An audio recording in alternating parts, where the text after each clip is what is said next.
নমস্কার বন্ধুরা, আপনাদের সবাইকে সীমা রান্নাঘরে স্বাগত। আজ আমি বানাবো ভেজ রোল। তো ভেজ রোল বানাবার জন্য দেখুন, আমি প্রথমে একটা পাত্র নিয়ে নিয়েছি আর পাত্রের মধ্যে আমি দিয়ে দিচ্ছি আটা।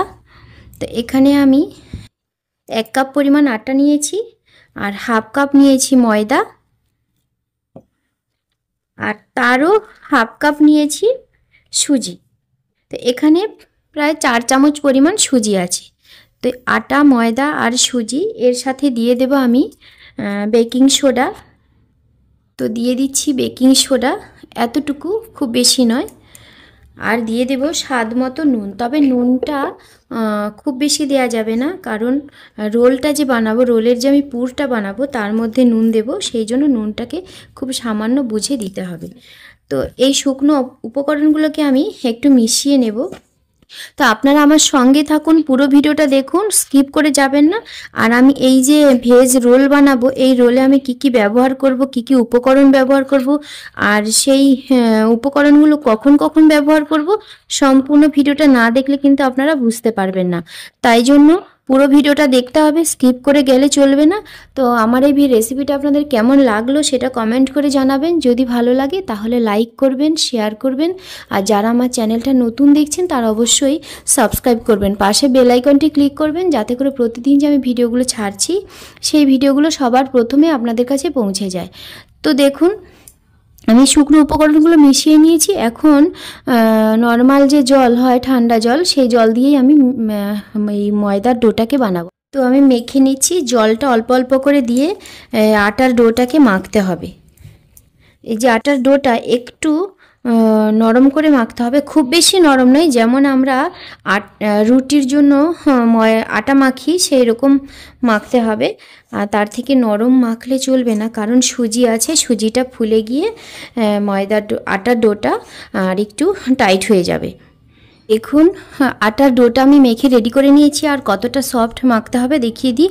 এই যে এরকম সফট মাখতে হবে, এর চাইতে নরম মাখলে কিন্তু হবে না, আর এর চাইতে শক্ত টাইট মাখলেও কিন্তু হবে না, এরকম নরমই মাখতে হবে। তো আমি এইটাকে এখন ঢাকা চাপা দিয়ে দেব, আর আমি যে রোল বানাবো তার পুরটাকে রেডি করে ফেলবো। তো পুরটা যতক্ষণ না রেডি হচ্ছে ততক্ষণ এটা এভাবে ঢাকা চাপা থাকবে। এখন রোলের যে আমি পুরটা বানাবো তার জন্য এখানে নিয়ে নিয়েছি বিট।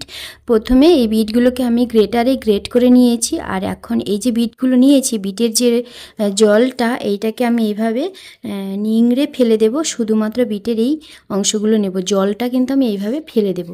তো এখন জলটা ফেলানো দেখাচ্ছি না, আমি সেটা পরে ফেলে দেব। আর নিয়ে নিয়েছি এখানে দেখুন গাজরটাকেও গ্রেট করে নিয়েছি। এখানে নিয়ে নিয়েছি একটা সেদ্ধ করা আলুটাকেও গ্রেট করে নিয়েছি। আর নিয়ে নিয়েছি একটুখানি ছানা, ঘরে ছিল, ছানাটাও আমি নিয়ে নিয়েছি। আপনাদের যদি ছানা না থাকে পনিরটাও দিতে পারেন, কোনো অসুবিধে নেই। আর পনির ছানা কোনোটা না দিলেও কোনো অসুবিধে নেই। আর এখানে নিয়ে নিয়েছি ক্যাপসিকামটাকেও আমি গ্রেট করে নিয়েছি। তো ক্যাপসিকামের যে জলটা বেরিয়েছে এই জলটাও আমি ফেলে দেব। আর নিয়ে নিয়েছি আদা কুচি আর একটু কাঁচা লঙ্কা কুচি। তো এবার চলুন পুরটাকে আমি রেডি করে ফেলি। পুর বানাবো। তো পুর বানাবার জন্য উনুনে একটা তাওয়া বসিয়ে দিয়েছি, আর তাওয়াটা গরম হয়ে গেছে। তাওয়ার মধ্যে আমি দিয়ে দেবো সামান্য একটু তেল। তো তেল দিয়ে দিয়েছি, তেলের মধ্যে দিয়ে দেব আমি হিং। তো এখানে আমি ছোট চামচের হাফ চামচ পরিমাণ হিং দিয়ে দিয়েছি। আর এর মধ্যে দিয়ে দেব আদা কুচি আর কাঁচা লঙ্কা কুচি। আদা কুচি আর কাঁচা লঙ্কা কুচিটাকে খুব ভালো করে তেলের সঙ্গে ভেজে নেব। তেলের সঙ্গে ভালো করে নেড়ে চেড়ে এটাকে একটু ভেজে নিচ্ছি। এটা খুব সুন্দরভাবে ভাজা হয়ে গেছে, দেখুন টুকরোগুলো কিন্তু ছোট ছোট হয়ে গেছে ভাজা হয়ে, কাঁচা লঙ্কাটাও ভাজা হয়ে গেছে। এখন আমি দিয়ে দেব গাজর কুচি। গাজরটাকে একটু তেলের সঙ্গে নেড়ে চেড়ে নেব, আদা কাঁচা লঙ্কার সঙ্গে মিশিয়ে নেব। গাজরটাকে আমি নেড়ে চেড়ে একটু মিশিয়ে নিয়েছি আদার সঙ্গে। তো এখন আমি চারদিকে রেখে দিয়েছি গাজরটাকে, আর মাঝখানটা আমি ফাঁকা করে দিয়েছি। মাঝখানটায় আমি দিয়ে দেবো একটু তেল, অল্প 2 চামচ পরিমাণ তেল দিয়ে দিয়েছি। আর তেলটাকে একটু নেড়ে দিচ্ছি। আর এর মধ্যে আমি আরো একটি উপকরণ দেব, সেটি আপনাদের দেখানো হয়নি। তো সেই উপকরণটা হলো নুডলস, ম্যাগি নুডলস। তো ম্যাগি নুডলসটাকে আমি এর মধ্যে দিয়ে দিচ্ছি, দিয়ে ভালো করে একটু ভেজে নিচ্ছি।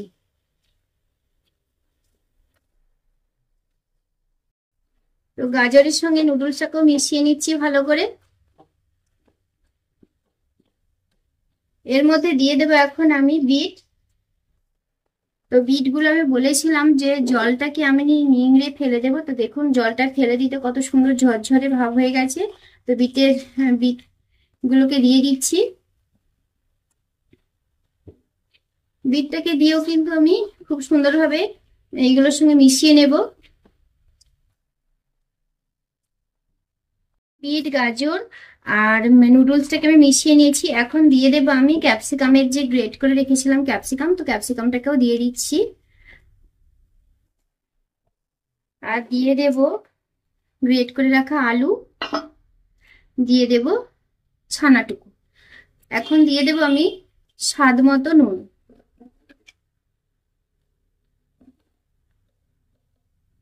তো এখানে আমি 2 চামচের থেকে একটু কম দিয়েছি নুনটা। আর দিয়ে দেব সামান্য একটু হলুদের গুঁড়ো।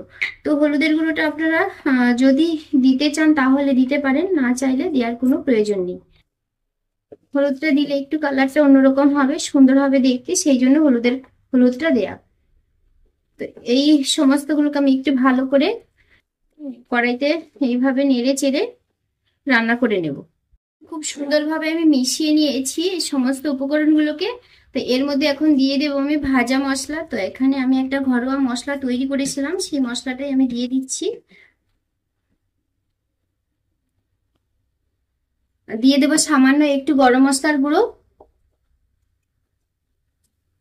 দিচ্ছি গরম মশলার গুঁড়োটা। দিয়ে দিচ্ছি পনির মশলা। এখানে আমি পনির মশলাটা দিয়েছি। এই পনির মশলাটা কিন্তু খেতেও ভীষণ টেস্টি হবে আর খুব সুন্দর একটা ফ্লেভার আসবে। তো দেখুন এই পুরটাকে আমি খুব সুন্দরভাবে তৈরি করে নিয়েছি।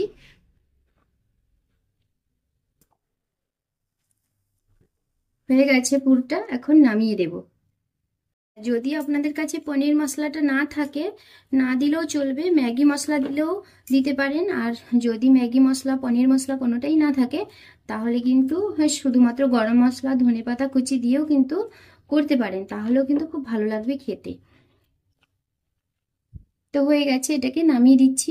দেখুন পুরটাকে আমি নামিয়ে নিয়েছি। তো আর একটা আমি রুটির চাটু নিয়ে নিয়েছি।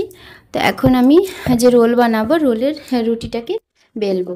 তো দেখি আটার ডোটা কতটা নরম হয়েছে। দেখুন আগের থেকে কিন্তু অনেকটা নরম হয়ে গেছে। তো চলুন বেলে ফেলি। আর প্রথমে লেচিগুলো কাটতে হবে। লেচিগুলো কিন্তু খুব বেশি বড় করা যাবে না, ছোট ছোট করে লেচি করতে হবে। যেমন করে আমরা লুচির জন্য লেচি বানাই, সেই রকম করে লেচিগুলো করতে হবে। তো দেখুন রুটির থেকেও একটু ছোট আর লুচির থেকেও কিন্তু একটু বড়। তো এইভাবে লেচিগুলো কেটে নেব। লেচিগুলো সমস্ত আমি করে নিয়েছি। আর এখন একটা লেচি নিয়ে রোলের যে রুটিটাকে বানিয়ে দেখিয়ে দিচ্ছি। তো আপনারা কিন্তু এই যে ভেজ রোল যে আমি বানাচ্ছি, এই রোলের পুরটাকে কিন্তু বানিয়ে ফ্রিজে রেখে দিয়েও কিন্তু আপনারা 2-3 দিন পরেও কিন্তু রোল বানিয়ে খেতে পারেন। পুরটা তৈরি করা থাকলে খুব ঝটপট করেই কিন্তু বানানো যায় এই রোলটা। দেখুন রুটিটাকে কিন্তু খুব পাতলা করে বেলতে হবে।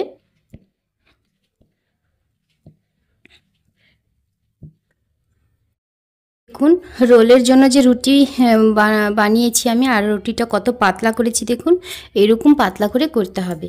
তো এখন আমি কি করব, এই যে পুরটা বানিয়েছিলাম সেই পুরটাকে আমি এই রুটির মাঝখানটায় দিয়ে দেব। রুটির এই এক ধারে এইভাবে দিয়ে দেব।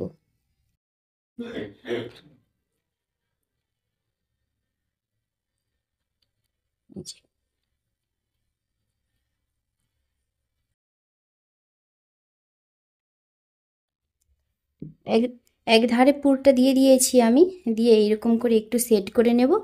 দিয়ে এই যে রুটিটার এই সাইড থেকে এইভাবে একটা ভাঁজ করে দেব, আবার এই সাইড থেকেও একটু ভাঁজ করে দেব। দিয়ে এই যে এইভাবে মুখটাকে বন্ধ করে আস্তে করে এইভাবে ঘুরিয়ে রোলটাকে তৈরি করে ফেলবো আমরা।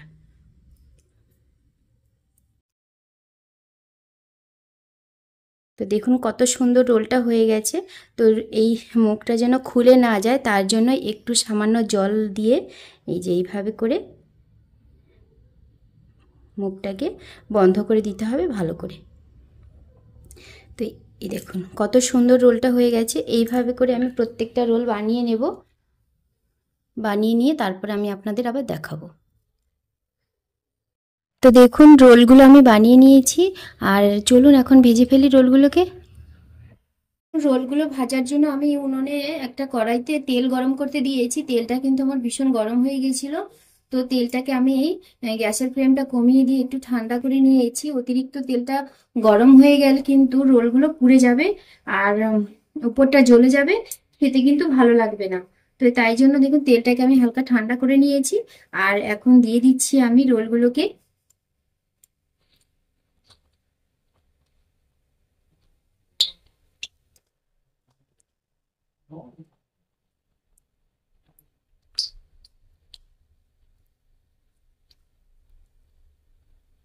একসঙ্গে 3টে করেও ভাজা যাবে। যদি ছোট কড়াই হয় তাহলে 2টো করে বা 1টা করে দিতে পারেন। তো আমি এই রোলগুলোকে উল্টিয়ে পাল্টিয়ে ভেজে নেব।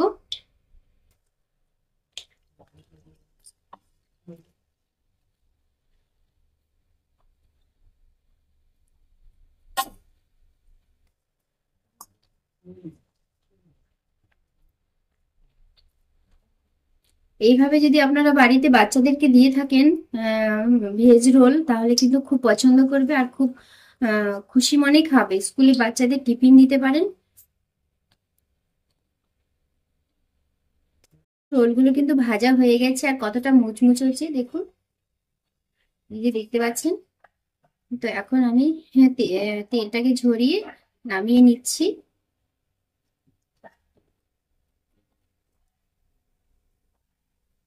কিভাবে আমি বাকিগুলোকে ভেজে নিচ্ছি। আর এখন আমি গ্যাসের ফ্লেমটা একটু বাড়িয়ে দিয়েছি, যেহেতু তেলটা একেবারে ঠান্ডা হয়ে গেছে সেই জন্য গ্যাসের ফ্লেমটা বাড়িয়ে দিচ্ছি। এইগুলোকেও আমি উল্টিয়ে পাল্টিয়ে একটু লাল লাল করে ভাজবো। যতক্ষণ উপরের অংশটা মুচমুচে হচ্ছে ততক্ষণ আমি ভাজবো। তো চলুন, এই দেখুন আমার সমস্ত রোলগুলো ভাজা হয়ে গেছে আর আমি ভেজে পরিবেশনও করে দিয়েছি। আর আপনাদের একটু দেখিয়ে দিই ভেঙে ভেতরটা কেমন হয়েছে। এই দেখুন, দেখতে কিন্তু খুব সুন্দর হয়েছে, খেতেও কিন্তু ভীষণ টেস্টি হয়। তো আপনারা বাড়িতে এইভাবে একদিন বানাবেন, বানিয়ে সবাইকে খাওয়াবেন, বাচ্চাদেরও দেবেন। আর আপনারা সবাই ভালো থাকবেন, সুস্থ থাকবেন। সবাইকে টাটা।